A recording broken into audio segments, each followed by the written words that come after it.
You did not need it. You were not even thinking about it. But at 2 in the morning, after the worst week you've had in months, your thumb moved. Before your brain did. And the strange part? For about 4 seconds, you felt better. Not because you're bad with money, but because something inside your brain has been quietly, systematically trained to spend when it's hurting. And today, we're going to show you exactly how that happened. This is PsychEquity. You're not broke. You earn well. But somehow, the account never looks the way it should. You're not reckless. You're just tired.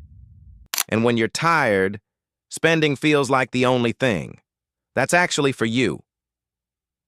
That's not weakness. That's what happens when your brain runs out of self-control resources. And the system knows exactly when to show up. Marcus had a financial advisor. He had a budget app. He had a spreadsheet he had built himself. On a Sunday afternoon, color-coded. Every category mapped out. He still ran out of money, 17 days into every month. Not because he ignored the plan, but because the plan never accounted for Thursday at 6 p.m., when he was exhausted, behind on emails, and DoorDash sent him a notification that said, "You've had a long week. Treat yourself." The app knew his order history. It knew his weak window, and it showed up exactly on time. "I deserve this," is the most monetized phrase in American consumer psychology. Brands have spent decades training you to link spending with self-worth.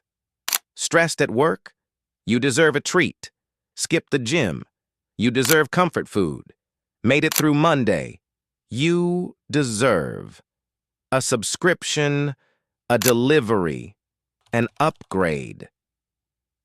The average American household carries dozens of active subscriptions, many forgotten, most underused, none questioned.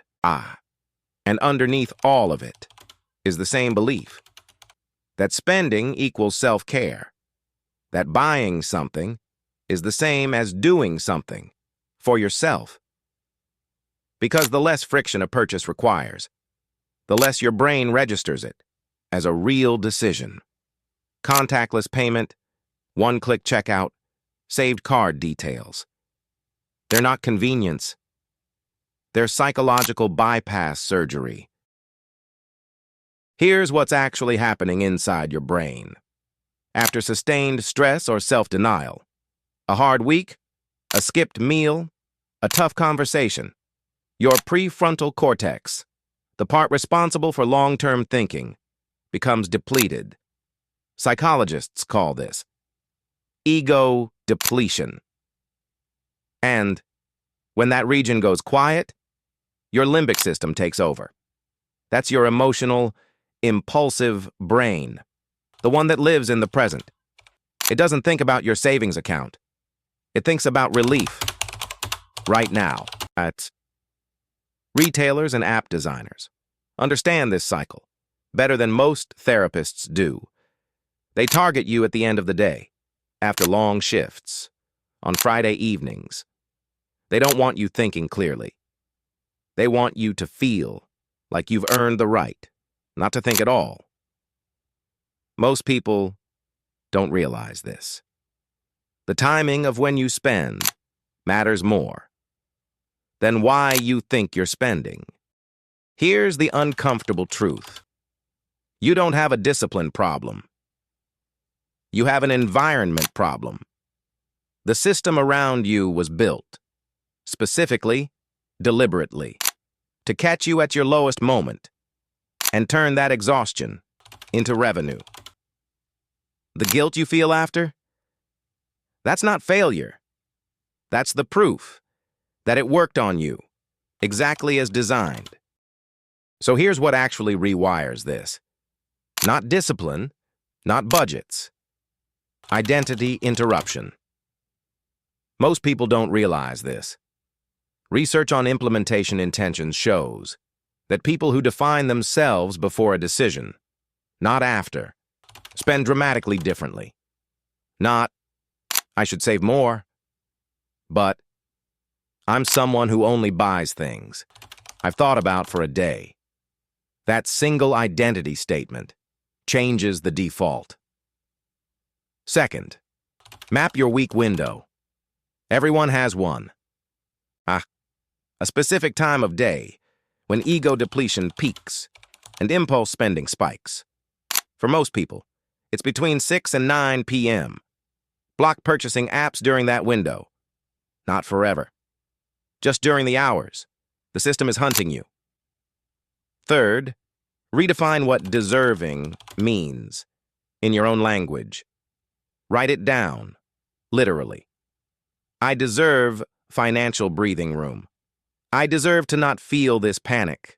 At the end of the month, pin it where the checkout button used to be. Oh, your brain will eventually believe the thing it reads most. Every time you said, I deserve this, you were right. You do deserve something. But what you deserved was never in a cart.